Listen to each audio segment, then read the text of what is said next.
control Q, is it correct?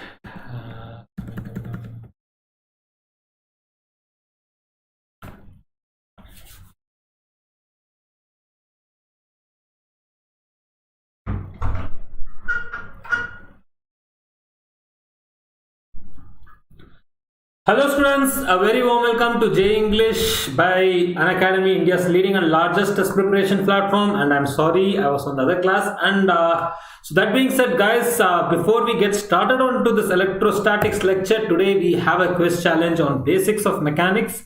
So we'll be going to, we'll be hosting a small quiz on basics of mechanics. You can attend them and post that. Don't miss out this lecture. Today we are also going to discuss the most interesting part of electrostatics, that is electric fields. So it's sort of, a thing whether, electric field is correct or, Coulomb's law is correct, which is the thing that you should trust in. So we'll discuss these kind of topics. We'll go through so many amazing visualization, and I assure you by the end of this lecture, your electric field concept will be clear. But before that, let's get started on a quiz challenge on mechanics. Students who know how to get onto this quiz, quickly enter this code. We'll wait for another 3 to 4 minutes. You can enter this code and join the quiz challenge. The code is 431242. If you don't know how to get onto quiz, you need to download Unacademy learning app and get onto the quiz functionality. I'll tell you how to do that very shortly. Hello students, hi Oshorishi, hi Papi, hi Yadav, hi everyone, hi. So yeah guys, quickly get on to the quiz. It's going to be a super interesting quiz. The code is 431242. Good, we already have one participant on board. And students, if you don't know how to get onto this quiz, I'll shortly brief you how to get onto this. And do remember, don't limit your challenges, but challenge your limits. That's the most important part. So don't be afraid of anything. This is the basic topic that you must have covered. So this is the reason that we are taking up this quiz. So yeah, we already have 2 participants, and guys, myself, Murlidharan Gopalakrishnan, I completed my MS in Electrical Engineering from one of the top ranking American university, and I'm also an IITian who completed BTech from IIT Guwahati. I have 4+ years of experience preparing students for IIT JEE and other competitive exams, and I have filed patent applications in India and abroad. And students, if you're not aware, already we have 4 participants. We'll wait for another 2 to 3 minutes. You can join the quiz even later. I'll share the code. So yes students, if someone can type out the code, that would be great. So yeah, you need to download Unacademy learning app from your Google Play Store or App Store, and the first search result is going to be Unacademy learning app. Then you'll click on the install button, and then you choose the plus, and it's a free of cost functionality, guys. I mean, it's a free of cost feature, and this quiz has a lot of questions like PYQs, model problems that you can expect in your exams. So do attend the quiz. Don't hesitate to attend the quiz. We already have participants on board, and we'll be waiting for couple of minutes. And post downloading it, you need to log in and click on the left hand top corner extension bar, choose plus, and then you'll on the bottom you'll observe 5 tabs. Among those, you should be choosing the tests. So you'll see home, syllabus, browse, etc. The test is the one you should be sharing. Guys, it's not number, sir. Okay, and then click on the join quiz. Okay, and post that you will get an once you click on the join quiz, you will get a pop-up where you need to enter the code, and the code is going to be 431242. And guys, many amazing questions, typically these are the kind of questions that you can expect in your exam. And today we are going to have a very basic quiz, and I believe all of you will be able to do it. You have 80 seconds.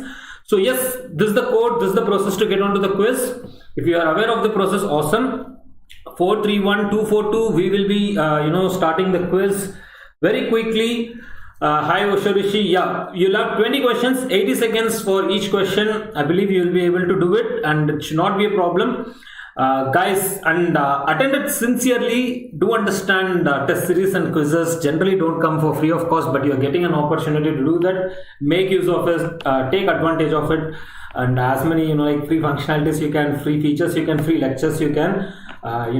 This is an awesome thing. But at the same time, get your pen and paper, share this video, guys, share this on the social media. We'll wait for another 2 more minutes and we'll get started. I'm really sorry, my apologies for being late. I was on the other class, but Guys, this quiz is going to be awesome and attempt it sincerely. That's the most important part. 80 seconds can be less for some questions. At least you should know the approach. That's the most important part. Okay, for organic, I'm not sure. Hi, Roshan. Hi. Roshan, you can quickly get on the quiz if you are available. So it's 431242. Good evening. Of course, Osho Rishi, if you're not finding the PDFs, guys, you can go to Unacademy Learning app and download the PDFs. I'll be shortly updating them on JEE English as well. The PDFs for units and dimensions completely, also with new model problems. If you have missed out last to last Sunday session, you can check out the model problems for units, dimensions and measurements. They are as well available on Unacademy Learning app. So it's better off, you go and download the notes from Unacademy Learning app on the special sessions, because they would have a lot more information, a lot more things are covered over there. Especially don't miss out the last Sunday's lecture, where we discussed anywhere around 30 or 40 different model problems just on units, dimensions, all different kind of, mostly different kind of model problems.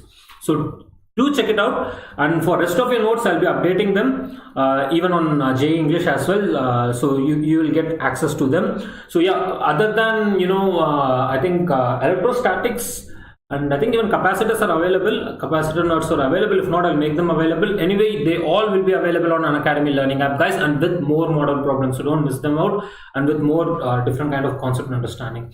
So yes, we'll get started with the quiz in 2 minutes. Just bear with me, and guys, yeah, sure, you can download them. I'm good, Roshan. How are you, students? Yeah, Osho, you can get the PDFs from Unacademy Learning app. For now, I'll update them also on JEE English. Yeah. Okay. And do download the notes from Unacademy Learning app, because there are more and more model problems, guys. I'm repeating it. Literally, if you cover units, dimensions, and measurements from Unacademy Learning app and lectures over there as well, you will get access to near about I think 150 or an odd problems just on units, dimension, measurements, and I don't think things will go beyond that. It includes PYQs, all years PYQs. It includes different kind of model problems, different kind of everything. All right, we have 1 more minute. We'll get started. Students who want to get onto the quiz, please do get onto it quickly. Quiz is happening on mechanics, guys, and basic of mechanics. Straight line motion, projectile motion, and vectors. So very basic topics. 1 minute more, Papi will get started. And students who want to get onto the quiz, get onto the quiz. And don't forget, today we are going to have awesome visualizations on electric field and really understand what electric field is. It's going to be amazing, and you will be pretty much amazed or perplexed by the thing. You know what? A basic question on electric field was asked in JEE Advanced for 4 marks, multiple correct answer, and if you just did understand the concept of electric field, you could have answered that question within, let's say, less than half a minute to 1 minute. Literally a basic question was asked. I was too surprised to have a look at that question, but yes, there was a very basic question on electric, but a basic fundamental question. You need to understand electric fields really well. Alright, we'll get started on the quiz then. Yes, Osho, we are getting started. Yes, 3, 2, 1 and the quiz begins. You can get started, and this time, only few hints can be given. This is mechanics. A lot of calculation will be involved. I think the first question is from projectile motion. So a ball is dropped from the top of a tower of 100 meters. At the same time, ball is projected vertically upwards from the ground with a velocity of 25 meters per second. Okay, the distance from the top of the tower at which 2 balls will meet. Okay. So one ball is projected from the ground and the other ball is projected from the top of the building. Okay, one is just dropped under gravity. Okay, the other one is being projected upwards. It's a simple question, guys. Write down both the equations, solve them, you'll get the answer. Okay, you don't have to write down all the it's only vertically projected upwards, guys. It's a 1D motion. It's not even a projectile motion. I'm sorry, not at any angle. It's just projected vertically upwards. Okay, so you can assume the distance x at which they would meet, time of flight for both of them would be same. Okay, time of flight for both of them would be same. 100 minus x and x, or either ways you can take it and you can solve the problem. Okay, this is the kind of hint I can give. I can't really solve the problem in this case, but yes, G is going to be acceleration, and the one G is going to be deceleration. Good, really amazing. So 20% of you have got the good Osho, really good Osho. Really good, don't worry, but I hope you understood the approach. Take one of them as the x, either traveling downwards or upwards, and the other one as 100 minus x. Okay, and what you need to do is time would be equal when they meet. Both have been projected simultaneously at the same time. One from the bottom where gravity is decelerating, other where gravity is accelerating, and in fact the first one was in the rest. Okay, so it's going to be G into T is equal to S is equal to, you can apply, I think, half 80 square. Yeah, S is equal to half 80 square, X is equal to half 80 GT square, and in the other case it's going to be 25 minus GT square. 25 minus GT square is equal to 100 minus X. And then you can solve the problem, you can eliminate the X and you can get the answer. Okay, so two projectiles A and B are thrown with speeds in the ratio 1 is to root 2 and acquired the same heights. If A is thrown at an angle 45 degrees with the horizontal, the angle of projection of B will be. So both of them are thrown with a speed in the ratio of 1 is to root 2. If A is thrown at an angle of 45 degrees with horizontal, which will give the maximum range, and I don't think this is about the range.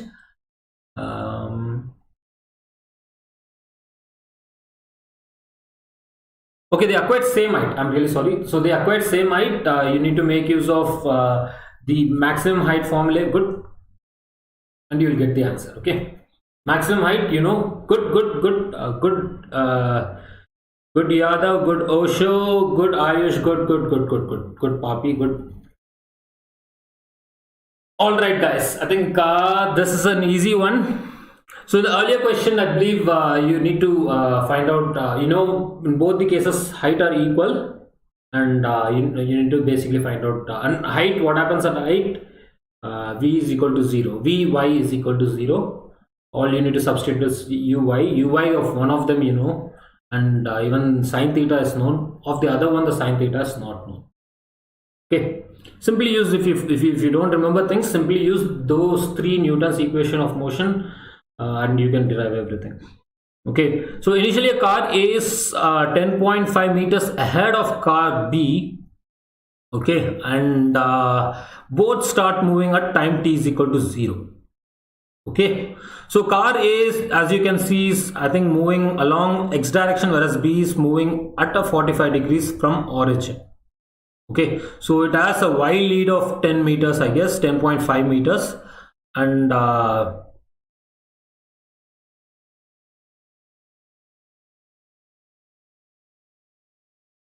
okay, its velocity to time graph is given to you.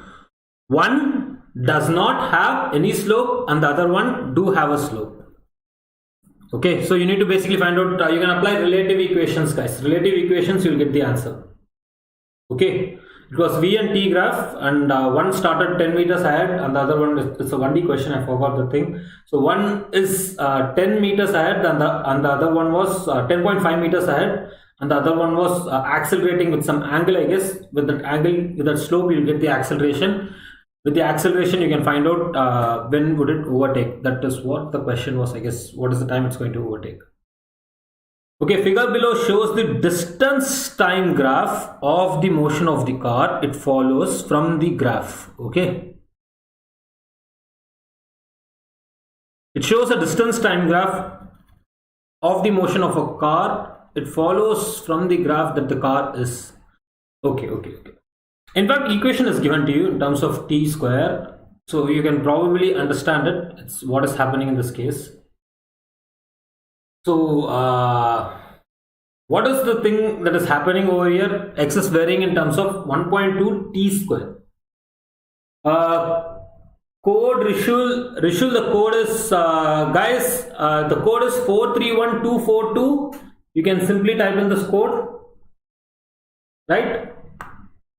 Think, guys, the code is 431242. All right. I hope you got the code. Let's move on to the quiz. Then we missed the leaderboard. Right. D was the answer.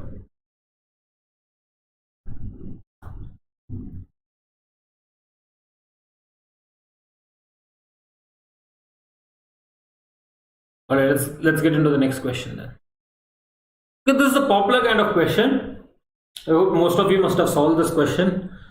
So it's a displacement versus time graph is given to you, and yeah, this is actually very popular, guys. This is very popular. Did we discuss this kind of question? I think so, yes. So the displacement time graph is given to you of a moving particle as shown in the figure, and the instantaneous velocity of the particle is negative. When is the instantaneous velocity negative? What is instantaneous velocity? We discussed this question, right? We discussed the same problem. It's a pre-UIQ, guys. It's a previous year question. Think about it. When the instantaneous velocity is 0, when the instantaneous velocity slope is what matters, right? It's a conceptual question, guys. It's a conceptual question. Slope matters. That's it. Somewhere it has, positive ds by dt. So df, c and e is given to you. Where do you think it has negative slope? It's a simple question, students. Rishul, I hope you got the code. It's 431 and okay. It's a simple question. It's a very simple question, guys. It should have been E. Rest of the slopes are positive. At D0, it should be only E. And Rishul, the code is good, amazing Osho, amazing Yada, amazing Ayush, good Papi, good Roshan, good Ambika, really good. So yes, this is a simple question. I'll just come back to the question. And students, the code is 431242. You can just type in this code. This code is available over here. Okay, 431242.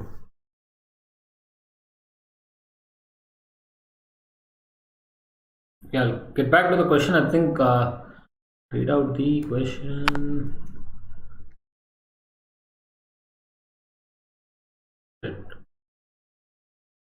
431242. All right. Let's get to the question then.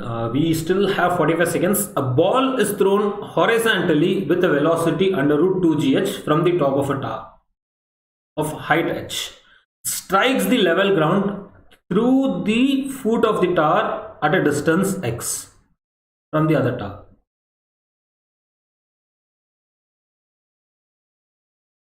Through the foot of the tower at a distance x, the value of h is.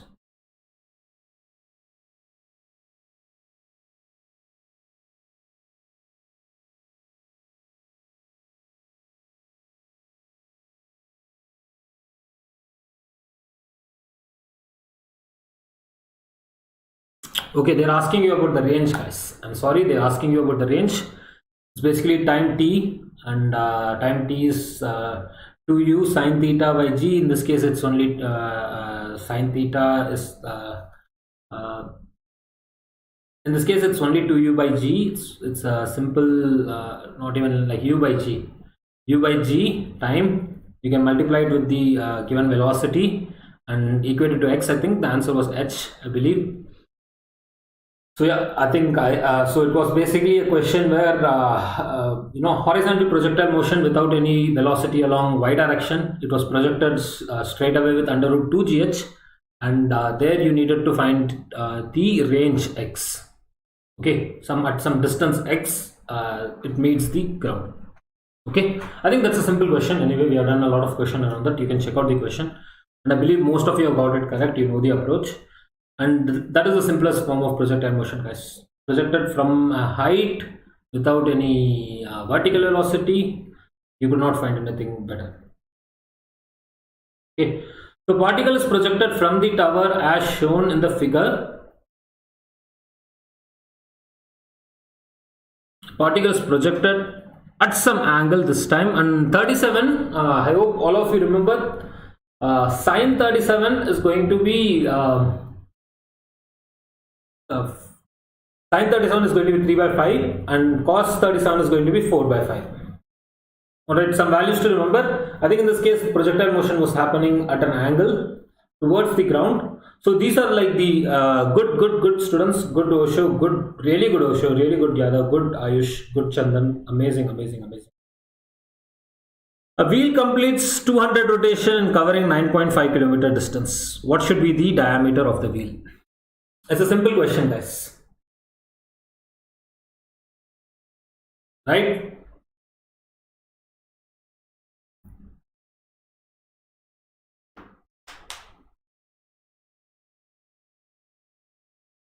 Don't forget to convert r into diameter, or you can take it as directly pi d.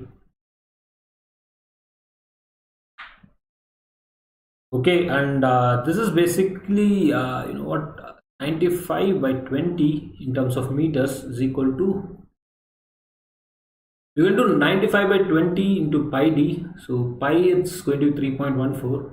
95 by 20 into 3.14 to 95 by 20 to 3.54. It should be around 1.5 meters, I believe. Okay, I don't know whether any calculation mistake has gone, but it completes 2000 rotations in covering a 9.5 kilometer distance. Basically, pi d into 2000 is equal to 9.5, and this is a simple one, guys.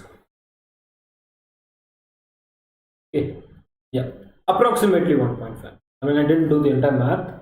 Then the thing is, it's 3.4, and I think there was some 20 on the denominator, so anywhere around 70 and odd. So 1.5 was, and you could have done that too. Good, really good students, really good, really amazing.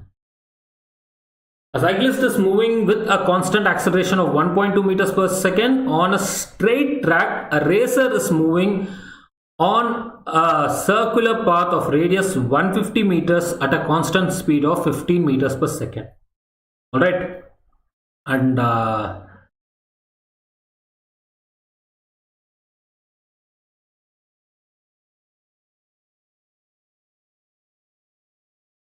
Asharani, a good question. Just let me give a hint and I'll come back to your question. So a cyclist is moving with a constant acceleration of 1.2 meters per second on a straight track, and a racer is moving on a circular path of 150 meters per second at a constant speed of 15 meters per at a constant circular speed of 15 meters per second, and find the magnitude of velocity of racer, which is measured by the cyclist. Reached at 20 meters per second for the position represented in the figure. Is there a figure? All right, I think there is no figure anyway, so it is fine. So yes, Asha, your question is good, guys, good. Still you answered it really good. Good Osho, good Yadav, good Ayush, good Papi, good Chandan, good Ambika, good Roshan, really good, guys, really good. Keep attempting, and I'll get back to the question quickly. So yes, Asha, your question is a good question though. Should we refer to the module of particular institutions or books like DC Pandey's and yes? Of course, you're first of all going to get your conceptual understanding. If at all, you attended the classes, etc., then you may not necessarily refer to books sometimes. But I still recommend going through books like DC Pandey, H.C. Verma, etc., or Resnick Halliday, at least for understanding the concepts if you don't have clarity on something, because these books would really clarify your concepts to the best extent. And most of the things that you would find, at least on Resnick Halliday or any other book for that sake, would not be based on formulas. So that way, it's best once you go through it. Good. That way, you know what, first of all, if you attended classes and if you're confident about the concepts, once quickly skim through the book and try to understand the concepts. If you have if you have good clarity on the concepts. Roshan, Roshan is not a issue, right? Good, Roshan, good.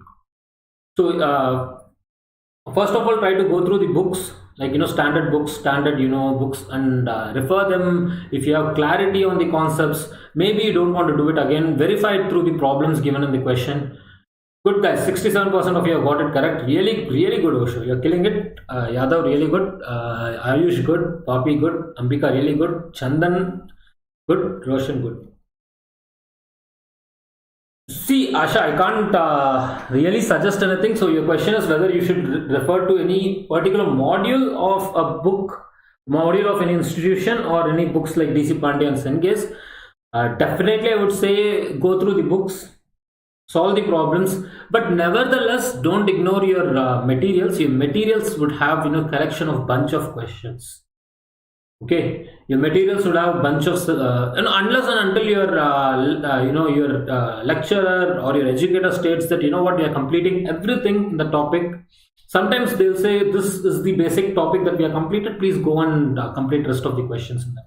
For questions, of course, I think you're depending upon what kind of institution you're talking about, you may have a very good material, you can do the questions. But at the same time, Asha, one thing is very important. You don't want to, you know, just memorize the answers and replicate them in your exams. This can happen when you're referring to, you know, institution modules. And this is one of the reasons where, you know, even very smart students tend to, leave the train. The reason is they stay on the station because they're doing that materials, they have that in the memory, they are not actually assessing the speed during the test series. This is standard advice, students. Like, you know, if you are understanding that from a very standard module, let's say even from a book, good Osha, really good Osha, really good Yadav, good Ayush. So if you're getting all your questions in your test series from that book itself, maybe you don't want to do that book immediately or just before your test series. Maybe after the test series, if it has very good collection of questions, maybe you want to do it after your test series. But before your test series, maybe you don't want to do it, because in a way you're cheating yourself. And I've literally seen, you know, like hundreds and hundreds of students do that thing. At the end of the day, it does not yield any fruitful results, students. Okay, that is one of the things to notice. I'm not saying don't do it after your exams if you're getting your questions exactly from that material. Okay, and the other thing is, definitely I would say once refer to standardized books, at least for concept understanding. If your clarity of concepts is really good, go through it, skim it. This should be the second thing that you should be doing, or the first thing that you should be doing after your lectures. Your lecture would be the first thing, second thing would be skimming through your book, understanding the concepts, and then try to practice, at least stick to one book. Don't try to jump onto multiple books. You need to have a standardized book and maybe the DPPs or any kind of material given to you. I think that should be good. Okay, this is a basic vector question, guys, and I think all of you would know this. This is not a big deal for you.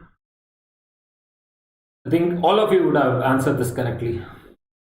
So this is a very basic question. Good, really good, students. Good. But still try to assess, students, this was a simple question. So definitely do draw it. If you draw it, you would have the utmost clarity. I think one was at 180 degrees or something. The other one was at 270 degrees. So if you draw it, you will have the best clarity. I hope you got your answer, Asha. And if anything is not clear, you can let me know. So if way A is a vector of magnitude 10 units due east, you can take it as I cap, J cap, K cap, I cap and J cap, as we, you know, in our classes. You can refer to those classes, students. How do you convert it into cardinal axis? But still you can, you know, you can assess the sort of, how do you want to do it. So it can be like, you know, 10 I cap. What is the magnitude and the direction of the vector minus 10?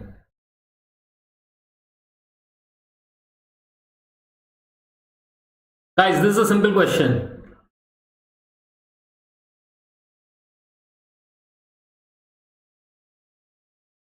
Is it minus 10? I think one of the options should have been 100 units due west. Right? 100 units due west. Probably D is 100 units due west, I guess. Okay, maybe C is 100 units due west. I don't know. I think options don't exist. So what they have asked is there is 100 units moving due east direction. If you do a negative, it's due west, right? It is fine. It's completely fine, guys. Don't worry about it. It should have been due west into 10, 100 units due west. Okay. Good. Yadav, good. Osho, good. Ayush, really good. If sum of two unit vectors is a unit vector, then the magnitude of the difference is. I believe this is simple. What is that unit vector that yields another unit vector?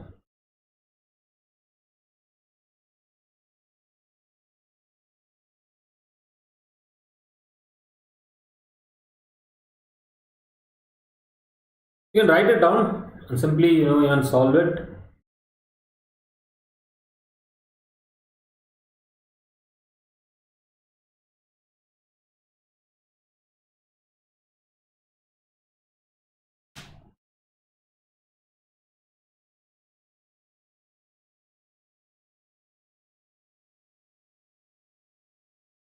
Good, Roshan. Good, good, good.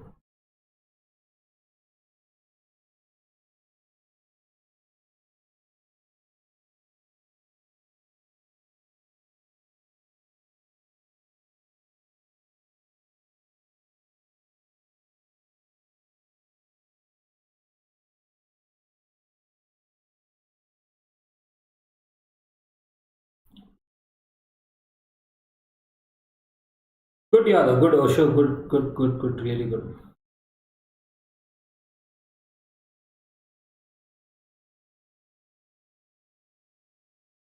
So I think you could have applied 1 square plus 1 square under root of 2 cos theta, and you could have found out the angle between them and write down one unit vector in terms of other unit vector and could have done this problem.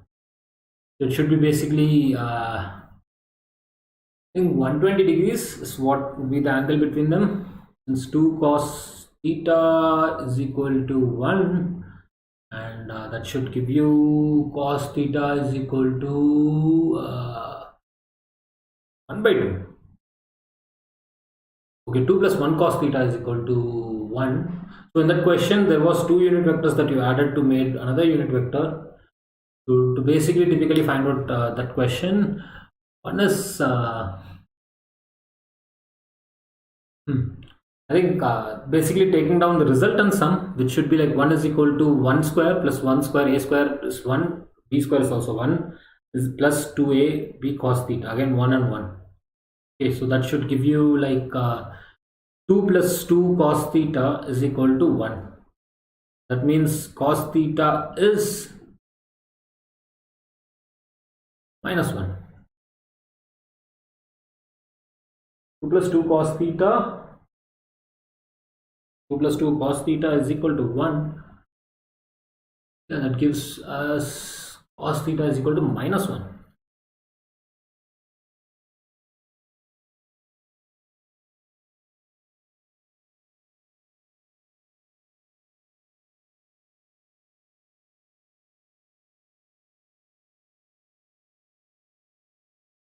I typically recommend Asha, hi Nandita, hi. I typically recommend DC Pandey for reference purposes, because you tend to have a lot of model problems and it is less time taking compared to the rest of the books.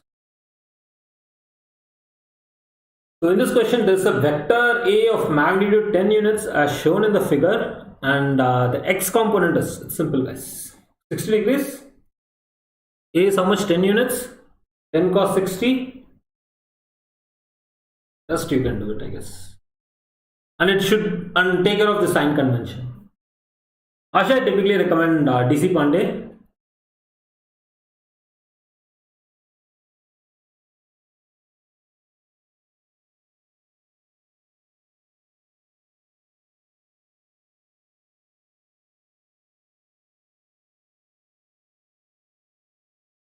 Okay, 2 cos theta is 2 plus 2 cos theta is equal to 1. That means it is minus 1 by 2. Cos theta is actually 120 degrees. That is fine. It was minus 5 guys in this case.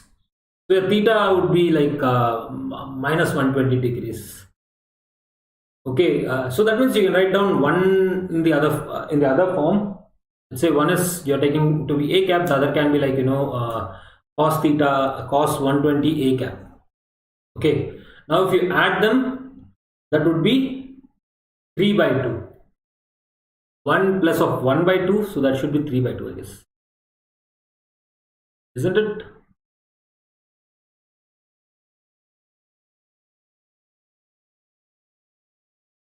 Yeah. Root 3 by 2, I guess. So anyway, let's get into this question. If a vector, last question, you had to simply resolve the component. It was in the negative, x direction. Hence minus 5, 60, cos 60, 1 by 2, and 10, cos 16 to 1, it was minus 5. So if a vector 2i cap plus 3j cap plus 8k cap is perpendicular to this, simply what would you do?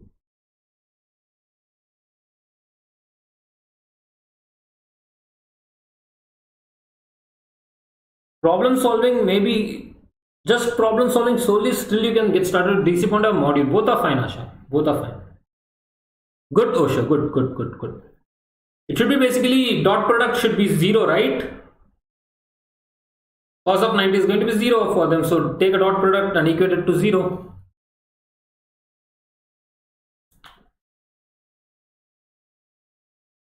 Good, Yadav, it's really good. Gosho, really good, really good. Ayush, everyone is performing amazing. No doubt in that. So basically typically take the dot product and do the problem. Okay, dot product anytime, that is a simple problem anyway. So a vector of magnitude A is rotated through an angle theta. What is the magnitude change in the vector? So take an sample vector rotated by theta. Maybe sometimes in these kind of questions you can simply take it as maybe like I and rotate it by an angle theta and maybe do the problem. Maybe think about it.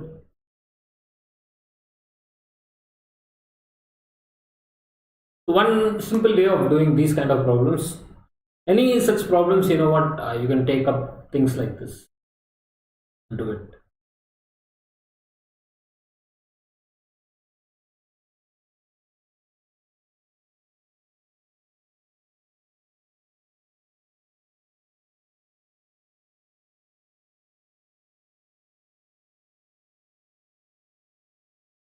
Alright guys, alright. Take an eye cap and think about it, and this problem would be rather simpler.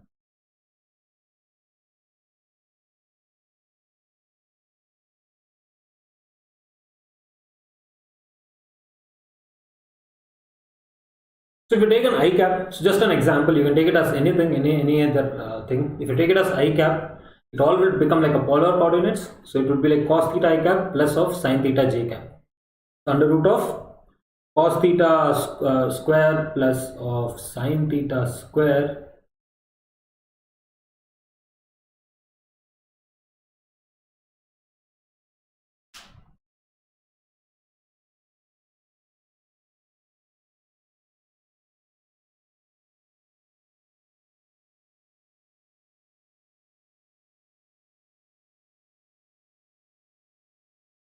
So raindrops are falling vertically with a velocity of 10 meters per second to a cyclist moving a straight road. The raindrop appears to be coming with a velocity of 20 meters per second. The velocity of the cyclist is. So the raindrops are actually falling at 10 meters per second. Now there appears to be a relative velocity, and it appears to be coming with a velocity of 20 meters per second. Yeah. Think so too. So let's quickly do the math. So it should be 20 is equal to, this is just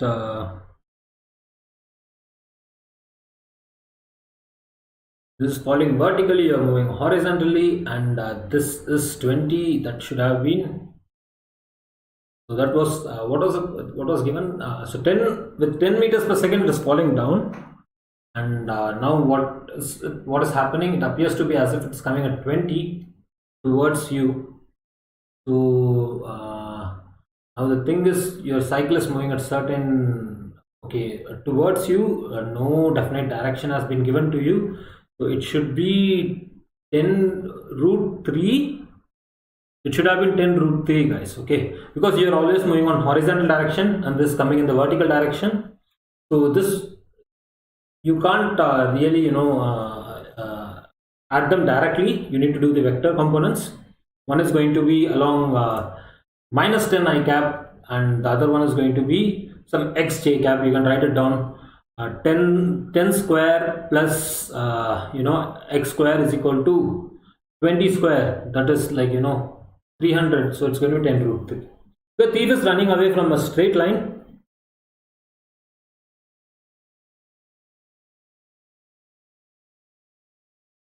Let me have a look at the question. A thief is running on the straight line away, on a straight line in a jeep moving at a speed of 9 meters per second. A policeman chases him on a motorcycle at a speed 10 meters per second. If the instantaneous separation of the jeep from the motor is 100 meters, how long it will take? No. It will be 100 seconds, guys. Relative velocity 1 meters per second, 100 meters is the difference. It will be 100 seconds, not 1 second. Okay. Good, really amazing. Yadav, really good. Usha, good. Ayush, really amazing performance, guys. Really amazing performance. Poppy, everyone, you're done it really good. No negatives. Really good. Amazing. So I think most of the questions are clear except for one. We'll just check out that question. That should have been. So I hope you understood this question. This was a PYQ. So here E would be the one having negative velocity. Rest is all, you can calculate it. And let's get to the question. The due east one, right? Due east one is where we didn't have it. Okay, this is the one. Yeah, it is west direction. So I think the options were not available. I think that is fine. So yeah, I think yeah. All right. I think rest is fine. Okay, so it should have been due east. Rest is fine. Anyway, most of you do understand that point. Anyway, let's get into the lecture, guys. It's going to be a super interesting, super awesome lecture. So don't even miss out a single minute. Share this video, like this video. Ask your friends to come on board. It's going to be super interesting lecture on electrostatics. We are going to visualize electric field today. An amazing performance, students. Amazing performance in this quiz. Really amazing. But let me tell you something. This is the fundamental behind electrostatics. So we are studying electrostatics because there is an electric field produced by a charge. But before we get into this, we'll be also getting into a small concept known as, a medium. So is there a medium for, like we have, a different kind of, let's say, a medium for travel of sound, solid, like where the sound travels the fastest. And then there is liquid where the sound would travel faster than air, and similarly even for light, and light does not travel faster in solids but rather they will travel faster in vacuum. So what about magnetic fields and the forces, electric field and the forces? So we are talking about electric field and the forces and how will they behave in different medium. And typically we are going to discuss a question which has been asked several times in JEE Mains and JEE Advanced. Same kind of question has been asked, but it typically involves 2 or 3 concepts together. One is going to be your buoyancy force, the other one is going to be, I think even this year there was a question, and the other one is going to be your electrostatic forces. Very simple one if you understand it. Yeah, solution of question 17 is wrong. So don't worry about it, we'll correct it, guys. So don't worry about it at all. So we will correct that part. So for now, just focus on this class. We'll get into this class, and I believe all the questions are clear. If anything is not clear, please do let me know. We'll discuss those questions as well in the next time in the quiz, along with the questions.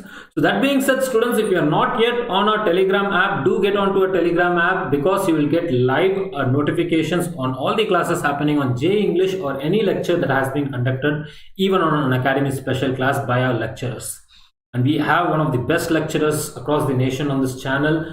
And guys, not only that, you'll get in advance notifications. So that is one of the beauty of getting onto a Telegram channel. First of all, download this Telegram channel from your Google Play Store and App Store and click onto this link. This link is available in the description box below. Not only that, you can also type in JEE_English. And do remember, guys, this is a free of cost initiative by Unacademy, where you will get all the quality lectures from basics until advanced for your JEE Mains and JEE Advanced preparation. So stay tuned, get onto a Telegram channel. And students, if you haven't covered yet the A to Z of units, dimensions and measurements, do cover it, because easy, less time taking, and also less efforts. And this is available on Unacademy Learning app. Of course, we also conducted detailed lectures on YouTube, but more and more model problems was discussed on Unacademy Learning app. So it's best once you get onto Unacademy Learning app, even if you attended the session there, you can give the quizzes, etc. So do attend the session, and we have discussed a lot of PYQs, pretty much every PYQ around units, dimensions and measurements, both JEE Mains and JEE Advanced. So do check it out. And all right. So do check it out, and you'll enjoy the quiz, guys. You'll enjoy the quiz, you'll enjoy the lectures. It's a complete lecture. It'll hardly take 4 sessions to complete it. So do go to Unacademy Learning app and complete. And we have recently started with capacitors. And first of all, students, do download Unacademy Learning app. If you don't have one from your Google Play Store or App Store, all you need to type is Unacademy on your Google Play Store and App Store. And guys, the most downloaded educational app, and the impact is anywhere around 7 million lives a day, and you are one among them. So do download it and click on the install button. Do click onto the link and click on the install button, and you will get live notifications in time. So that is the beauty of downloading Unacademy learning app, and you can attend many such like free of cost special classes on Unacademy learning app. And it is going to be a not just a worthwhile but an amazing experience for you. So do download it, don't forget to do that. And guys, that being said, if you're looking for a champions tool for your JEE Mains and JEE Advanced preparation, we have one for you, and this comes with everything that you need for your JEE Mains and JEE Advanced preparation. This is an all-rounder tool and a structured program for your JEE Mains and JEE Advanced preparation. So I'm talking about Unacademy subscription, which is the best kind of thing that you can have for your JEE Mains and JEE Advanced preparation. And guys, let me tell you, we have the best educators across the nation on this one platform, and you can also get your doubts cleared from them. And more importantly, it's going to be a structured series with a lot of quizzes and a lot of test series. And yes, it's a champions tool. I mean, you get all the free of cost lectures on JEE English as well, or Unacademy, special classes as well. But we are talking about champions tool, where you get to go through an intensive and extensive program for your JEE Mains and JEE Advanced preparation. And what does this champions tool come with, other than best educators across the nation, and test series, etc. It comes with the best of the class technology that you can have for your JEE Mains and JEE Advanced preparation, and that gives you a feel of the JEE Mains and JEE Advanced exam. So that is the awesome thing about it. And not only that, you get to attend daily interactive classes in a very structured manner. What do I mean by structured manner? What is the importance of this structured program? So in a structured program, you would typically, if you have noticed, you in a structured program, generally wherever you're attending classes, you'll notice that you'll be attending some classes, you'll be having some quizzes and doubt clearing sessions on those classes. Generally, doubt clearing session would be after those classes, and then you'll have quizzes. So this way you have a complete understanding of things. So we here, what we do is we have daily interactive classes on extensive and intensive lectures on any topic that you choose. Or even if you're choosing a one-year program, we have awesome programs for you. And post that, you will be attending test series and also doubt clearing session. Very important. And not only that, you'll also get to attend mega quizzes. So this way, it's a complete package for your JEE Mains and JEE Advanced preparation with the best technology. So how do you avail this awesome, amazing platform for your JEE Mains and JEE Advanced preparation? You need to click on the left hand top corner extension bar and choose plus as the option, and then you'll choose IIT JEE as the goal.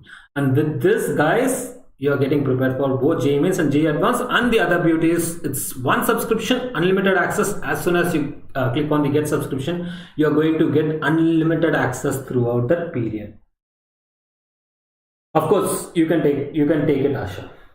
And students, the price is also pretty reasonable for the kind of experience and the kind of quality that you get. It's only going to cost you less than 70 rupees per day if you're going for a 24-month subscription. And the 24-month subscription is typically something, a 9th class, 10th class or 11th class students, or someone aspiring to prepare for 2 years is going to take up.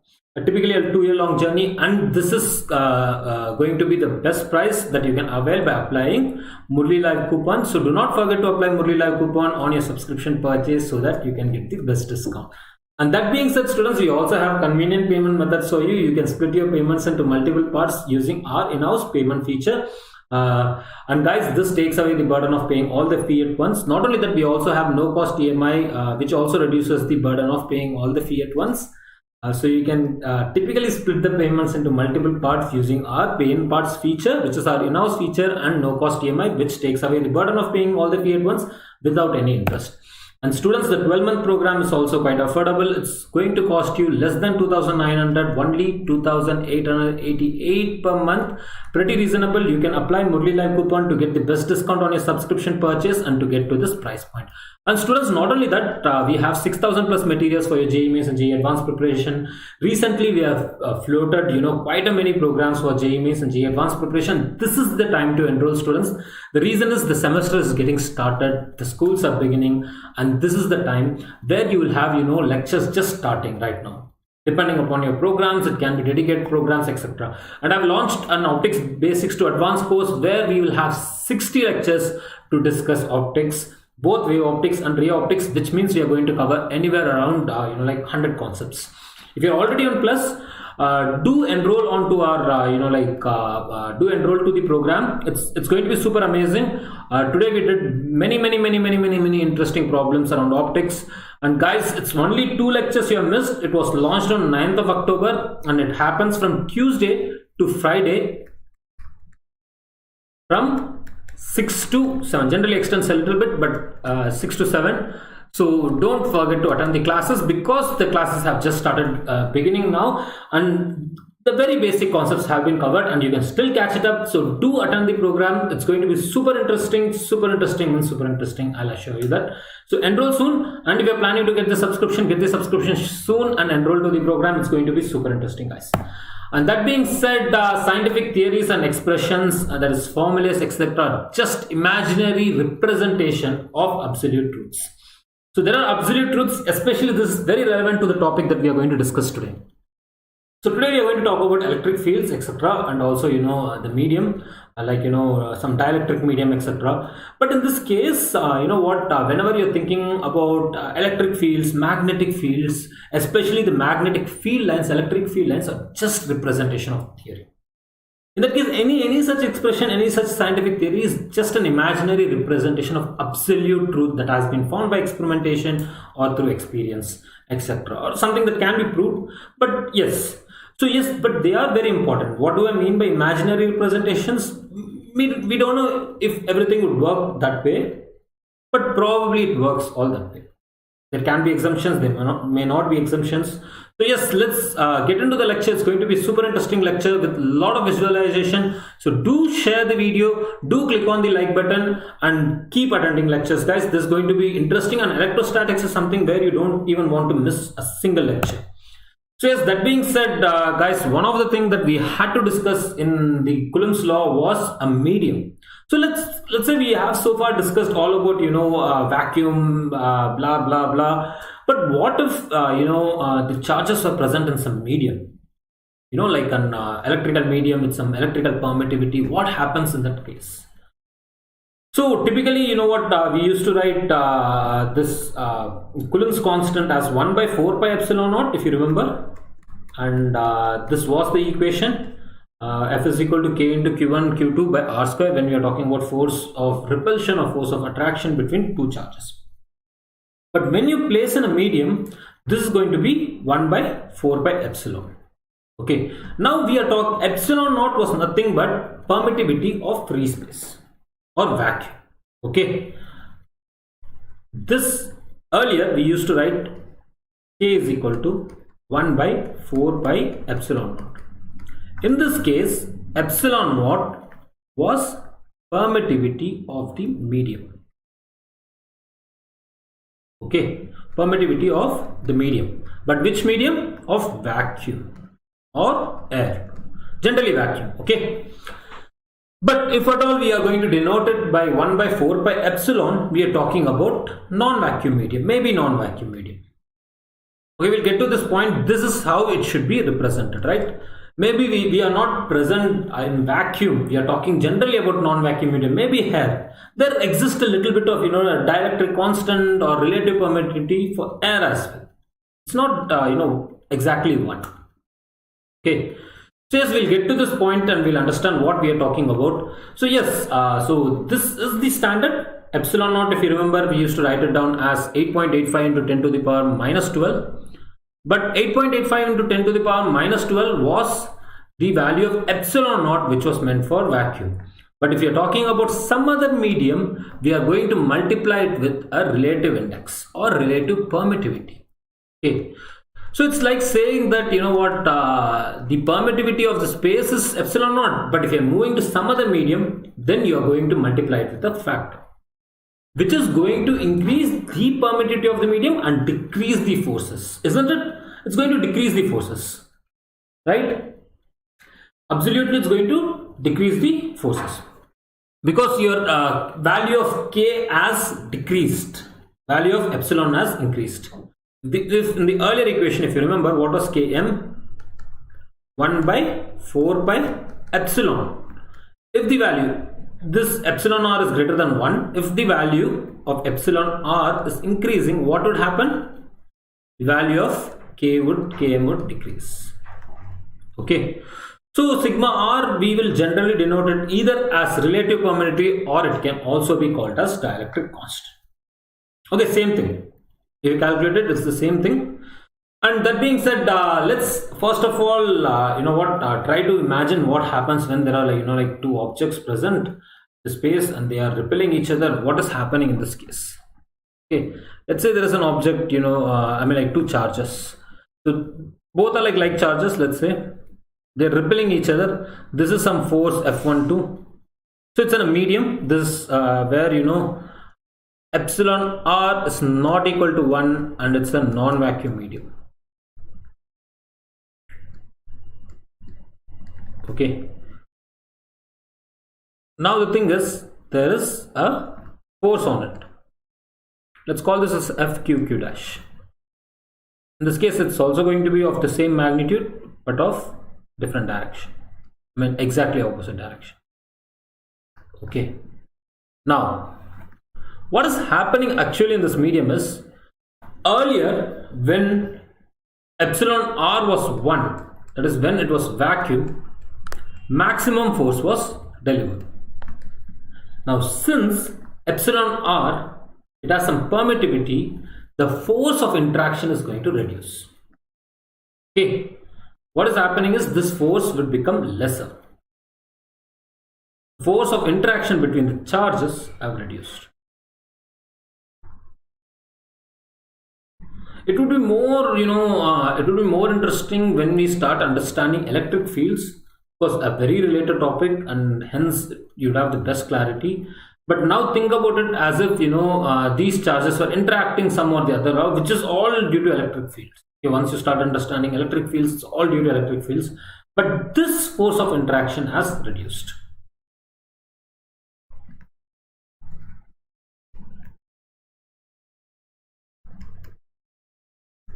Has reduced due to increased permittivity. Due to increased permittivity.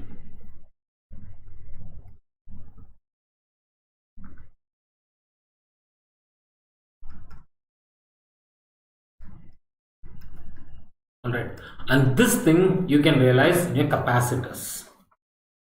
Okay, the force of interaction between them would reduce because there would be a charge polarization. When we are talking about free space, we can't talk about charge polarization, etc. But a very good way of understanding it is like there would be a charge polarization when you're talking about capacitors. If you remember the capacitor lecture, there was a dielectric and then there was a charge polarization. Okay. So typically you would write down Km as K0 by, K0 is what? Value of K0 is 1 by 4 pi epsilon. Write down Km of any medium, that is Coulomb's constant for a medium, modified Coulomb's constant for a medium is going to be K0 by epsilon r. Where epsilon r is the relative permittivity, or it can also be dielectric constant. Since dielectric constant is generally indicated with K, I'm not using the word K. Else you can simply understand they both are the same. Okay, let's get into some problem and we'll understand it. And that being said, do remember students, in a vacuum, the force of interaction is the maximum, as and when you move into other kind of mediums with epsilon greater than 1, epsilon r greater than 1, relative permittivity greater than 1, what happens? When relative permittivity is greater than 1, the force of interaction reduces.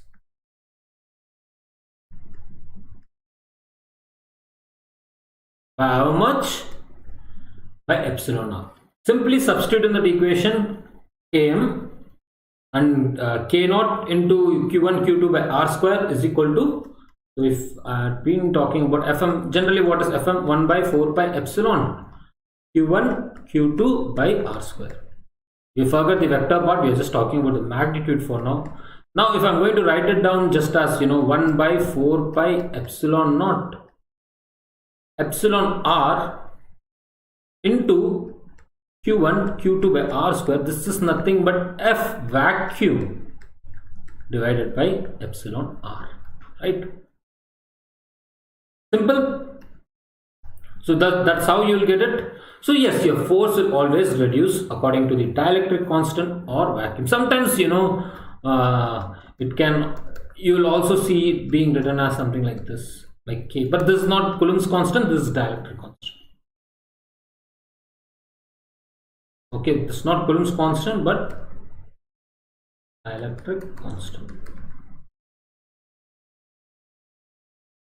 or relative permittivity.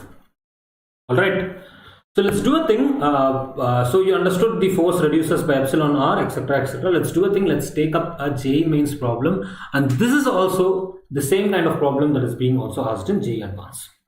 Typically same question you must have noticed. So what happens is there will be, like, as you noticed, you know, like even before when we discussed JEE Mains problem or JEE Advanced problem in electrostatics related to Coulomb's law, it was all, you know, like hanging, you know, kind of like, you know, charge spheres or point charges hanging on a string. Okay, when it comes to, you know, like a medium based problem or relative permittivity based problem or dielectric constant of a liquid based problem, what they will do is they will they will insert those, you know, string of charges into a liquid or a dielectric medium or some medium with relative permittivity, and either the angle will remain same or they will increase, etc., etc. Based on that, either you have to find out the dielectric constant of the liquid, or let's say relative permittivity of the liquid, or maybe density of the liquid as well, or density of the solid. Okay, so these are the typical things that would be asked, and this is a simple problem actually. So it says the two identical charge spheres are suspended by strings of equal lengths. The strings make an angle of 30 degrees with each other. Okay, and when suspended in a liquid of density 0.8 gram per centimeter cube, the angle remains the same. Okay, if the density of the material is 1.6 gram per centimeter cube, the dielectric constant of liquid is how much? Okay, so what is happening is force of interaction between the charges is reducing, but at the same time buoyancy force is acting, and it is making sure, it is counterbalancing the gravity, and it is making sure that, you know what, the angle remains the same. Very typical question, very typical question. Very simple. Let's get into it and get started. I think this may be also some new concepts for some of you, but it's a simple one. There is a charge sphere. They are identical spheres generally. Okay, so it initially add, let's take it as just theta for now. Let's forget it's 30 degrees, and before we immersed into liquid, before immersion.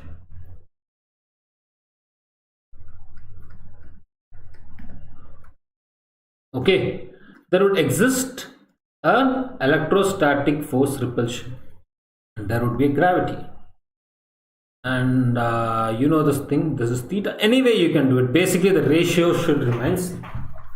Okay, let's say this is 2 theta maybe, then this is theta. Angle between them is 2 theta. This is theta.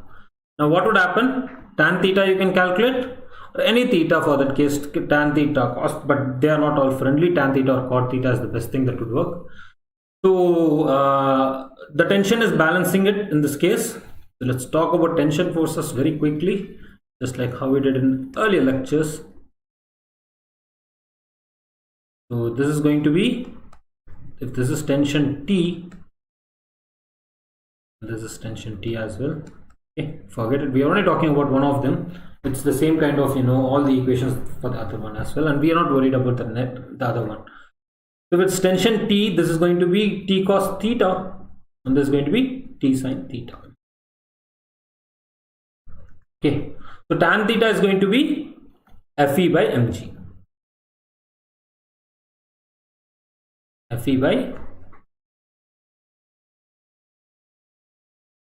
okay, this is case 1 before immersion. Now what we are doing, we are going to immerse this in a liquid. Okay, let's understand. That's even more interesting. So now once you have immersed this into a liquid, let's take maybe a little bit different color. Okay, let's take a red color. Now you have immersed this into a liquid.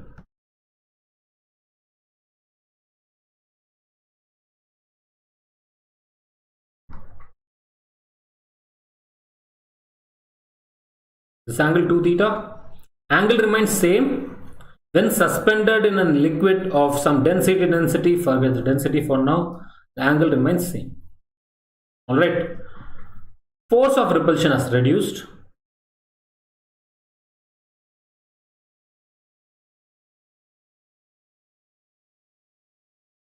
Okay, force of repulsion on the ball has reduced. By how much? By the, as we spoke earlier, it's going to be Fe by epsilon r or dielectric constant, same thing. Okay, this time this is the force. Now mg would be there. Now let's take up a different color and let's see. There would be mg. Now there would also be a buoyancy force. There would be a buoyancy force. Now when theta remains constant, okay, we'll come to that part. So now what is the vertical component of the force? Vertical component is going to be mg minus fb, buoyancy force.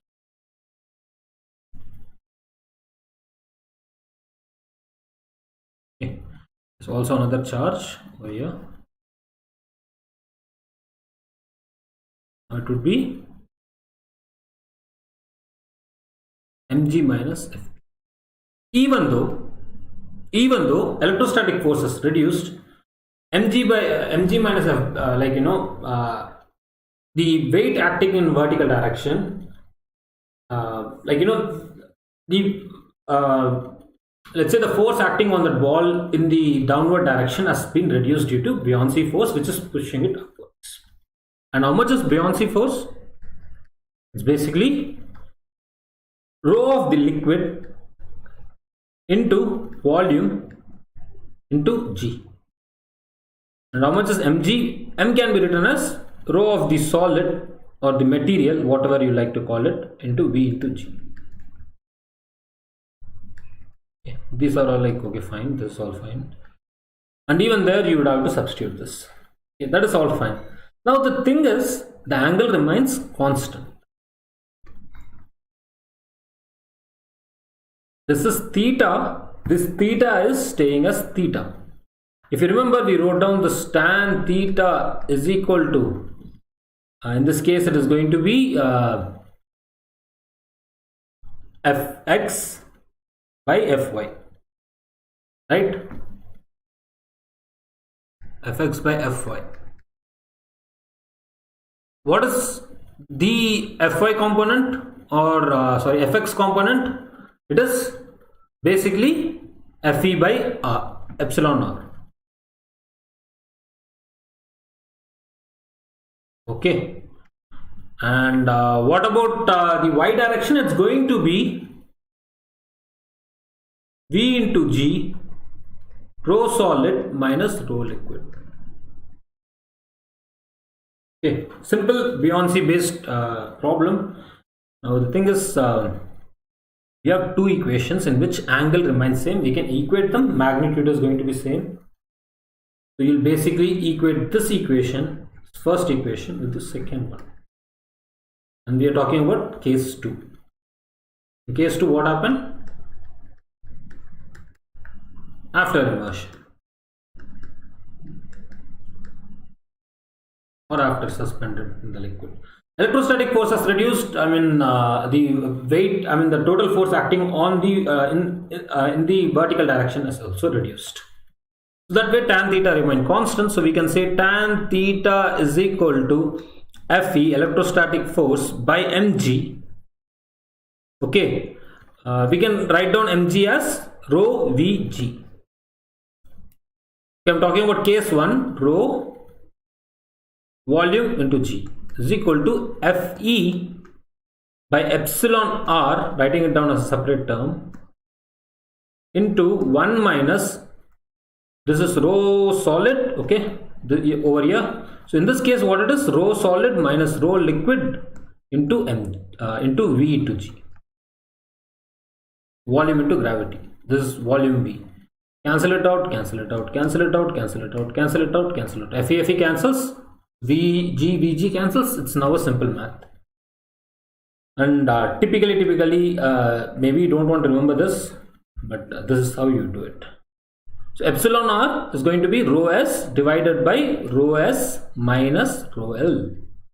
How much is rho s? 1.6 given to you.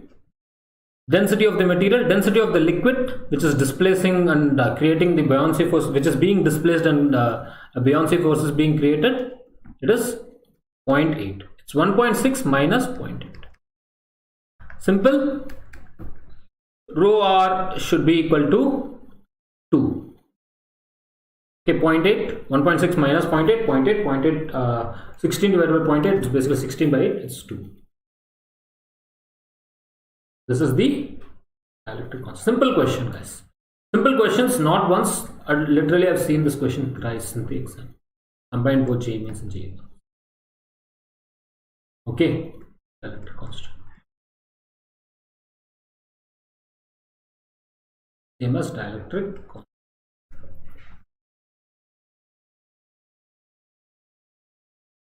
Anything can be asked among this unknown, but typically maybe the angle is also changed. You need to work accordingly. Okay, very important, very simple concept, but very important. Force reduces in the other electromagnetic mediums, okay, with permittivity.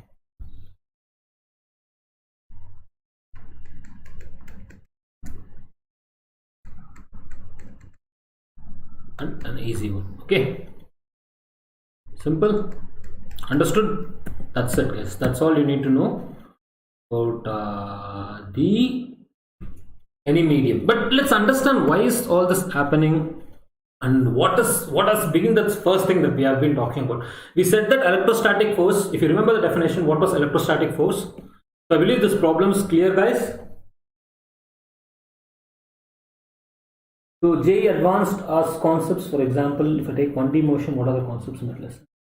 Okay, we'll do that kind of session, Sasha. Don't worry about it. Good idea. We'll do that kind of session. Don't worry about it. Okay. We'll do in the last 2 to 3 months the kind of thing you're asking for. Okay. So I hope this is clear, guys. This is really simple. Once again, I'll explain you. Initially, there was only Fe and Mg and it was balanced. Typically, you'll write tan theta is equal to Fe minus Mg, taking this to be theta or this to be 2 theta. And in this case, there is an additional buoyancy force. And this buoyancy force will reduce the force in the vertical direction. Similarly, immersing it in a liquid or suspending it in a liquid, suspending it in a dielectric medium would reduce the electrostatic forces. Let's understand why. And if you remember, we said that electrostatic force is nothing but, when a charge is kept in a field, it experiences electrostatic force. Okay. Force of interaction defined by Coulomb's law, etc., was different. But if you remember the basic definition, it was like, charge kept in an electric field experiences electrostatic force. Then what is this field? Who produces the field? If I'm saying that, let's say, I'm not still going to all this, magnet change in magnetic field produces electric field. Let's just think from a very fundamental perspective. Okay. So who is producing this field then? Where is this all field coming from? From your charges. Okay, so by convention, we say that electric field lines are radially directed outwards from positive charge. Okay, if you observe this positive charge over here, we are drawing some imaginary field lines. Okay, we don't know whether exactly these field lines are like this or there exist a field lines. But we know, there exists an electric field sort of thing and there is an electric field. But we exactly don't know about electric field lines. But a very, very useful concept to represent things. I'll tell you why. Because there was a JEE Advanced question, a very simple JEE Advanced question just based on this basic concept. Okay. By convention, electric field lines are radially directed outwards from a positive charge. So it is as if this positive charge is emitting the field lines. Now, by convention again, by convention, electric fields are radially directed towards the negative charge. It is as if the electric fields are flowing inside or towards the negative charge. So where is this electric field originating from? From a positive charge, and it is ending at a negative charge. If you imagine there are only two charges in a totally isolated system, like there's altogether a separate universe where there are only two charges. One charge would be initiating the field, that would be the positive charge, and the other charge would be absorbing the field. Okay, this is just for representation and field lines, but a very important concept. We'll understand this with somewhat a better visualization. So like, where is this electric field coming from? Somewhere you don't know, it's coming from infinity. So electric field is directed towards radially towards the negative charge. As you can see in the visualization, there is a negative charge, and there are like bunch of some radial lines coming inside. If you're noticing this arrow over here, this black color arrow over here, there is a bunch of like lines coming to the negative charge. And similarly, if you're talking about positive charge, the positive charge acts as if it is radiating electric fields radially. It is emitting electric fields radially outwards until infinity. Their negative charges appear as if they are absorbing the electric field, or the electric field is directing towards them from infinity. We are just talking about one charge in the system. One charge in the system does not make any sense, because if there is negative charge, then there is no positive charge. Absolutely, this charge does not make any sense. But by convention, by definition, this is how we understood electric field. Okay. An electric field is radially directed outwards towards infinity. Infinity, very important, guys. Only when one charge exists. Okay. Only one charge exists. And if you are talking about a system of charges where you have two positive charges, they should repel each other. Okay. And the fields will also act as if they are diverging from each other. On this direction, if you notice, this positive charge is acting as if all the fields are going radially outwards. But here you can see some curves. This curves is nothing but it is showing that there is no flow of field from this, because both are radiating fields, both are emitting fields from both the charges. Since both are positive charges, from both the charges, all the electric fields are being radially directed outwards. That means they are repelling each other. Okay, they are repelling each other. Just from field perspective, you will understand all from the equation perspective. Just to give you a gist of how this electric field is influencing the way we are looking at the objects, the way we have understood the electrostatic force, etc., etc., etc. Okay, it's a very good visualization, guys. And similarly, if you're talking about two unlike charges, like a positive and a negative charge, you can see like a complete sort of a circle which is flowing from like this how you typically represent electric field. It is flowing from positive charge, which has been radially directed outwards towards or into the negative charge, where the field is radially directed inwards. Okay, this is how we understood all the electric. Okay, this is just like understanding electric field and electric field lines. But yeah, this is the typical representation. Even if you do some experiments and you'll, in fact, the intensity, etc., you'll notice it this way. Okay, so like one of the this could have been the best hypothesis for electric fields. This is the electric field. Okay. But when we are talking about electric field, we are not going to define it this way. We'll say that we are going to place a test charge. In this case, generally test positive charge, which will move in the direction of electric field. Okay. What is this test positive charge? A test positive charge is only influenced by the external fields itself. Its field is not too much, and it does not influence anything. So it will basically act according to whatever is being present in the in the system or in the environment. Okay, this is just an imaginary concept. So we'll say that we will keep a test positive charge, and in whichever direction this test positive charge moves, that is the direction of electric field lines.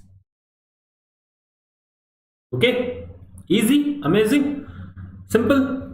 So we understood few things. One is positive charges, electric field flows outside the positive charges, radially outside the positive charges, and the electric field or the electric field lines flow into or towards the negative charges.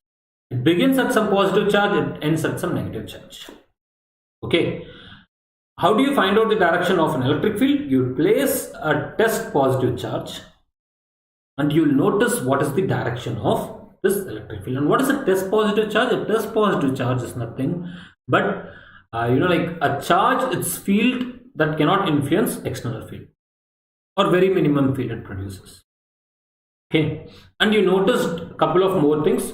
One was when you are placing, unlike charges, they are creating fields such that it is flowing from positive charge to negative charge, and it is, if you are creating, if you are putting two like charges, you will observe that electric fields are going outwards. Okay. So yes, so let's say I have a test positive charge, and if I place it at some direction, it will appear as if it is moving from the direction of from the positive charge to negative charge. Okay, a test positive charge moves from the field, in the field, from positive charge to negative charge. A very hypothetical concept, very interesting concept, but things work this way. You can notice this kind of things as well. Okay, so that is about electric field representation. If I'm just talking about one positive charge, you'll observe as if the test charge is moving away from the positive charge, and if you similarly have a negative charge, you will observe that the test positive charge is moving towards the negative charge. All right, but what is this electric field and how do we represent it? We represent it this way. How do we express it, and what is it all about? So when we are talking about electric field, we are talking about, generally in this case, we'll get started with electric field intensity, and then we'll understand that electric field is a vector quantity just like force, because it has a direction, right?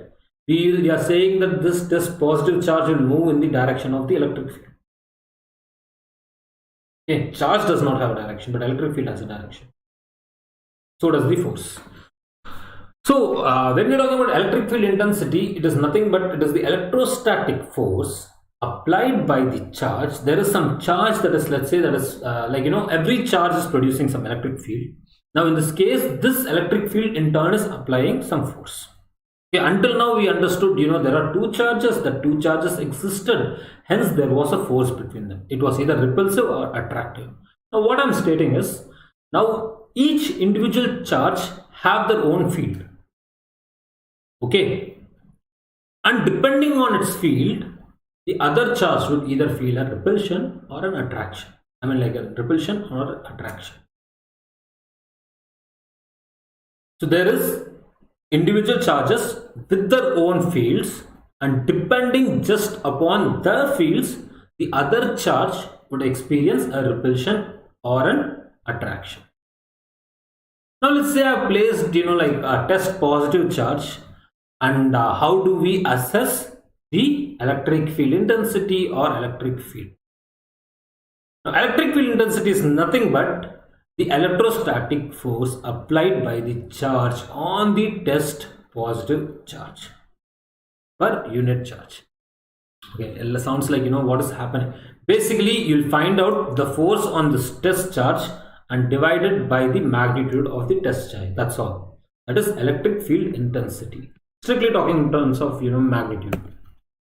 Okay, so it is the force on the test charge, or rather I should have said electrostatic force on the test charge, or experienced by the test charge, divided by the test charge itself. And if you express it, it's nothing but F by Q naught is equal to F by Q naught.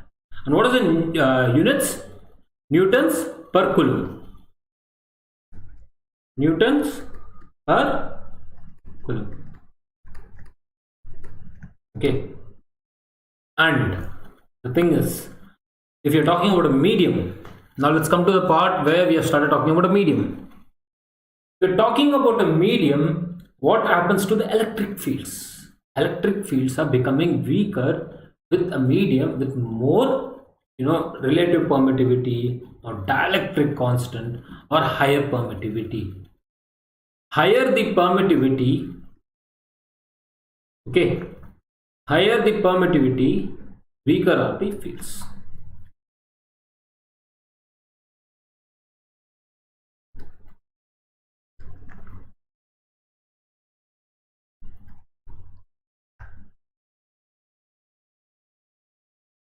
This is like the standard thing. You still write it down as F by Q naught, and now we'll, instead of in vacuum we would have just said K into Q by R square. You have divided it by test charge, right? Earlier there was a test charge, and now you have divided it by test charge. F is nothing but Q naught by R square into some Km, some Coulomb's constant in that medium, or let's say 1 by 4 pi epsilon. Okay, in a medium.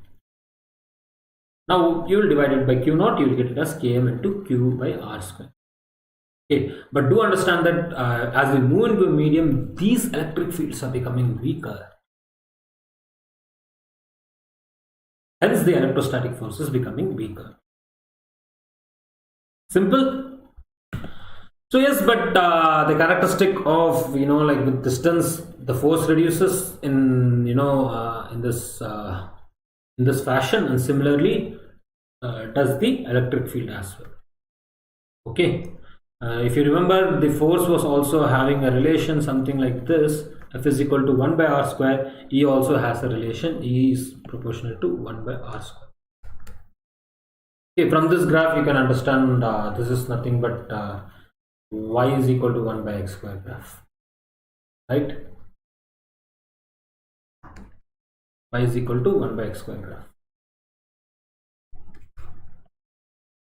Simple, really simple. This is what is electric field strength is about. But if you remember, this electric field produces force. Electric field has a direction. Electric field, is a vector quantity. Hence, this is just intensity. This is just electric field strength that we are talking about until now. Now, electric field, as we said, radially is directed radially outwards. Radially outwards, depending upon wherever you want to find. It is as if it's present all around the space. I'm talking about a positive charge, it is present all around the space. If let's say I want to find it over here, I'll take a unit vector in the direction and call it as r cap and just multiply it with it to find out the electric field. Okay, find out the electric field, and it will be directed in this direction along r cap. Alright, really simple. That is it. If I'm talking about negative charge, you simply interchange this q to minus q, and you'll observe it is moving in minus r cap direction. Alright, let's do a thing. Let's simply write it down as r cap. Now let's come to the very interesting concept around which your questions have been framed earlier. So this simple electric field intensity multiplied with r cap would give you the electric field. Okay, and you would take r cap if it is if it is positive charge, you take minus r cap if it is negative charge. Okay, there's nothing but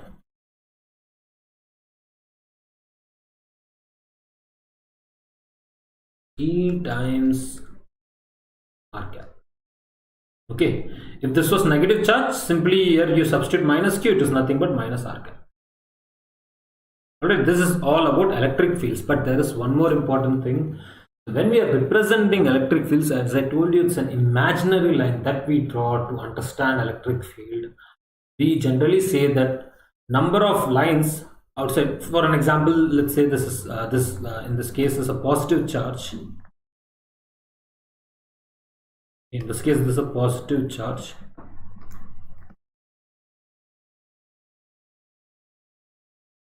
Okay, this is another positive charge. In this case, what am I stating is, or what is being stated is, like, if the number of lines are more, then it's a stronger field. If it's a stronger field, the magnitude of charge is also more.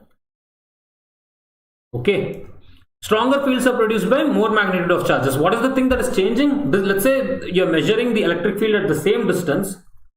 Okay, if you're measuring the electric field at the same distance, where electric field was what? KQ by, I'm just writing for space, like, vacuum. It's KQ by R square into R cap. If you're measuring at the same distance, Q matters. That's it. If the magnitude of charge is more, then it would have stronger field. And that is represented by more number of lines compared to a weaker charge or a charge with lesser magnitude. Just a representation. It does not mean, the fields only exist until, only along these lines. Just a representation, okay?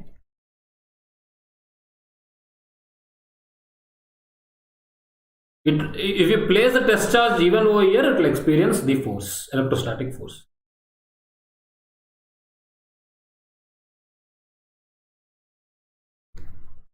Okay, what I'm saying is, it does not mean the field is not in this direction. The field is also in this direction.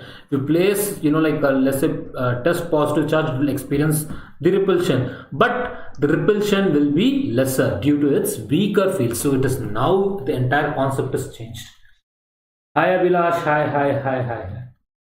So now the entire concept has been changed. Now what we are stating is, every individual charge or any charge should have its electric field. And now the thing is, these electric fields are either a weaker field or a stronger field depending upon the magnitude of the charge, which can also be understood from the equation KQ by R square. More the Q, more strong is the field, and these are represented with electric field lines. More the number of field lines, stronger the charge. Lesser the number of field lines, less stronger is the charge. Based on this, there was a JEE Advanced multiple correct answer question. Simple question. But try to understand this question. This is nothing to do with the equation, guys. It's a simple concept based question. I'll simply tell you what is being written in the question and we'll solve it very quickly. So there are a few electric field lines for a system is shown. For a system of charges Q1 and Q2 fixed at two different points along the x-axis is shown as in the figure. Here is Q1, here is Q2, and these suggest that Q1's magnitude is greater than Q2. Q1's magnitude is, again, this should have been Q2's magnitude is greater than Q1. Q2's magnitude is greater than Q1. Okay. 1D concept based question, a simple concept based question. Okay, Q2's magnitude is greater than Q1. At a finite distance to the left of Q1, the electric field becomes 0, or at a finite distance to the right of Q2, the electric field becomes 0. Very simple question, conceptual, multiple correct. You could have bagged the marks if you knew this simple concepts, but it's anyway an interesting concept to learn. Okay, so let's first of all understand the diagram. Okay, let's forget everything. Using the diagram, we'll be able to. So two things are being asked. One, whether the electric field on the right. So typically, how do you analyze multiple correct answer questions? You'll read the options. There would be like contradicting option. You'll do a contradicting option analysis. One is around magnitude of charges. Other is around where the electric field would become 0. Don't do the entire calculation, guys. Don't do the entire calculation. It is going to take a lot of time. Okay, I'll tell you simple things. You can do KQ by R square to find out where it would be 0, but that is not being asked. If that is asked, you have to do it. Okay, now first of all, let's understand the basic thing. What is happening over here? Outwards, radially outwards or outwards. Here it is inwards. Outwards and inwards. This is a negative charge. Okay, take be careful about whether they are negative charge or positive charge. Sometimes what if the question where it was simply stated minus q2 is greater than minus q1. That is always true. Okay, but I don't think that kind of questions would be asked. So if it is radially directed outwards, it's a positive charge. Q1 is a positive charge. If it is radially directed inwards, Q2 is a negative charge. Now, what did we say? Like, forget this interacting fields. This is not important right now. This is not important, right? All the fields will be directed from the positive charge to the negative charge, which is fine. Now observe this part. Here there are 6 lines coming out. 6 imaginary field lines coming out.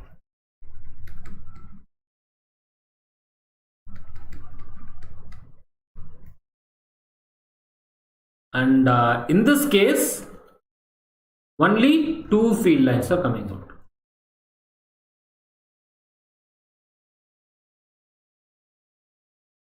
Which means,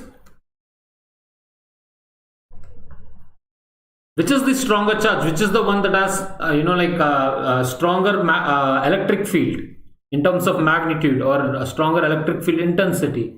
It is going to be Q1.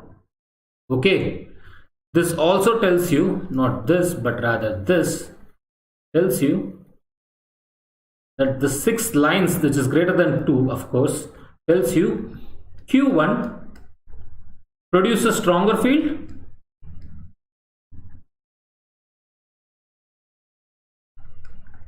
hence has more magnitude.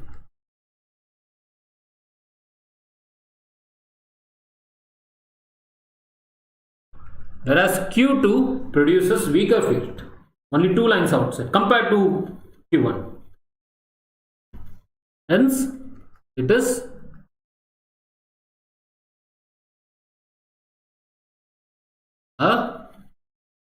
it's a weaker charge, or it's not, you can't really say weaker charge, but a charge with lesser magnitude. You have to entirely change the meaning, charge with lesser magnitude.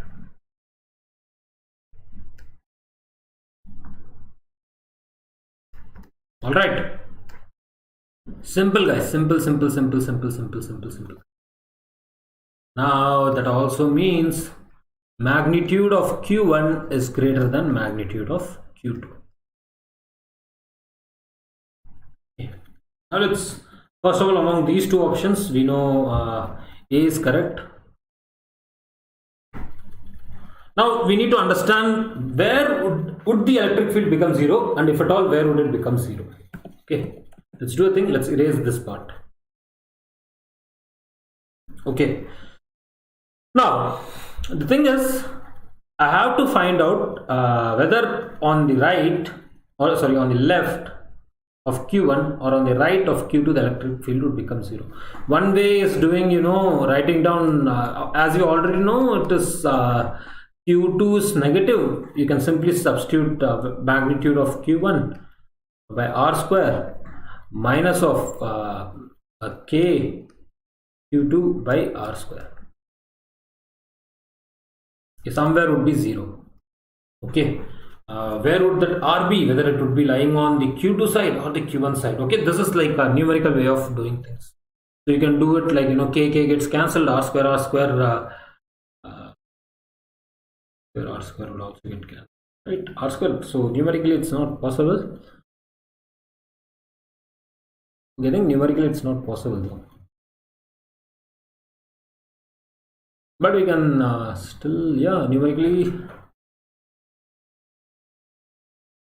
Okay, there is a distance between them, right? Sorry.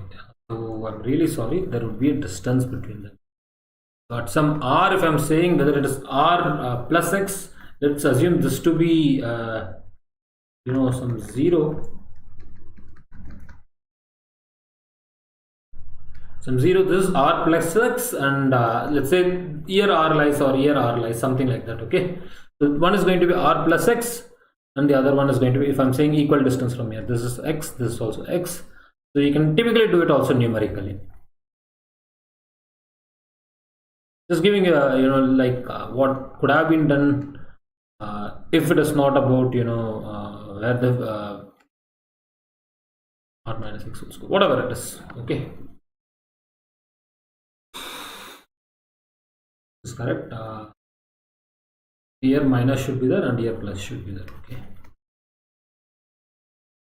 minus should be there, here plus should be there. Okay, using this you can find out where the x would be, and depending upon it you can find it out. But let's not go by the equation, etc., etc. Okay, let's now think in a very different perspective. If you remember, if you are individual isolated charges, the field goes, for a positive charge, the field goes from that charge until infinity. For negative charges, it comes from somewhere from infinity to the negative charge. Okay, so as we, let's first of all analyze in this direction what is happening. So as I'm moving in this direction, the positive charges field, the Q1's field, is becoming stronger.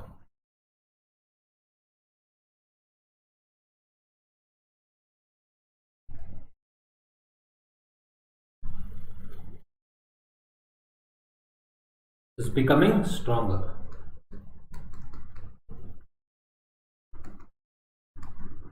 And this Q2 anyway has like lesser magnitude, hence its impact cannot ever overcome Q1's field. Q2's field lines or Q2's field impact can never ever overcome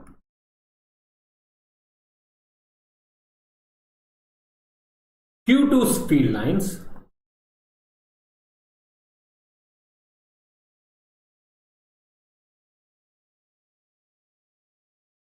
Q2's field lines can never ever overcome Q1's impact, because Q1 is always with distance on this side, it will always have greater value. KQ1 by R square here would always have greater value. If I am talking about R on this side, would always have greater value than KQ2 by R. Already Q2 is less. Q2's value anyway is less. So it would always have lesser value than KQ2 by R plus x whole square plus an added x. If I am saying, or 2x, whatever it is. If this distance is x plus an added x. Now, if we move to the right side, okay, so you understood on the left it's not going to become 0, maybe on the right it is 0. Okay, that is a way of concluding things. But let's now say I'm analyzing on the other side. That is Q2 side.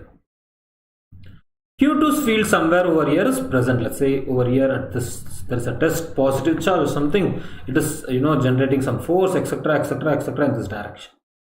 It is totally possible at some point, since Q1 is greater than Q2. Since Q1 is greater than Q2, somewhere at some point, what will happen is, with distance both the fields will keep on decreasing, and at some point, and initially near Q2, of course Q2's influence is going to be greater. Q2 is going to either attract or repel things. Now beyond certain distance, this Q1's magnitude would start impacting everything. Okay, so it is only possible to the right of Q2, somewhere this both field nullify and the electric field becomes 0. Not possible on the Q1 side. Okay, so only at some point it happens so that Q2, let's say there's a test positive charge, Q2 is pulling it towards at some r distance r from Q2, it is pulling the test positive charge towards it, and at that same point, what is Q1 is doing? Q1 is trying to push that test positive charge away from it, away from Q1 and Q2.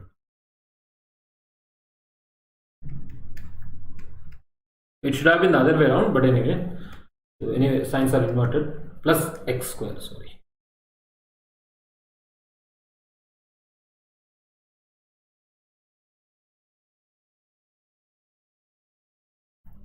So that way you can find out the value of x.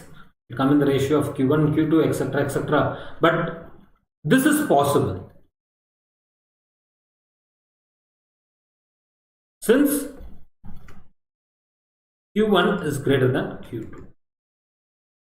Since and only since Q1 is greater than Q2. But that being said, this is quite obvious, guys. This is something that you need to remember. Okay, you will not go calculating on the other side. You will only go and calculate on the other side.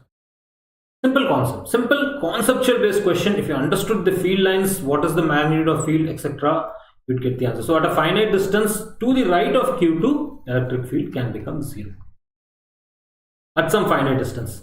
Even if you move until infinity, Q1's impact is more. The way Q1 ripples is more than what Q2 can attract. It can be understood from equation, can be understood from concepts. But this is solely concept. Whether Q1 is greater than Q2 or Q1 is less than Q2, you only can assess it. The option A and B, you can only assess it using concept. Okay. Simple question, 4 marks. Simple concept, interesting concept. All right, so let's do more interesting problems on electric field, electric charges, etc. moving forward. Until then, stay tuned, share the video, like the video, and do not forget to subscribe and click on the bell notification. So make sure you are subscribing, liking, sharing, everything, and also on all your social media. Let someone in need get access to this awesome JEE English channel where you get all your lectures from basics until advanced. And students, enroll soon. If you are already on Plus, check out the course on optics basics to advanced. We have covered a lot of concepts and it was just launched on 9th of October, so you're not going to miss out anything. So do check out this optics B to A basics to advanced. There we'll be covering both wave optics and ray optics. It's going to be super interesting, guys. We have just covered few concepts until now. 2 lectures has been passed, so you can simply go and watch the recorded videos and cover it. If you're on Plus, enroll. If you're planning to get a subscription, get it and enroll soon, guys, because this is the time to get started. And that being said, do not forget to share the video, do not forget to like the video. Keep smiling, work hard to achieve your success, and also work smart and keep acquiring knowledge and keep sharing it, guys. That's very important. And that being said, do check out our Telegram channel. If you already have Telegram app, well and good. If not, download it from your Google Play Store and App Store, and then just click on this link available in the description box below. It's available in the description box below. If you already have Telegram app, you can just type in JEE_English to find us. And this is one place where you would get timely updates on every session that is happening on YouTube on Unacademy Learning app.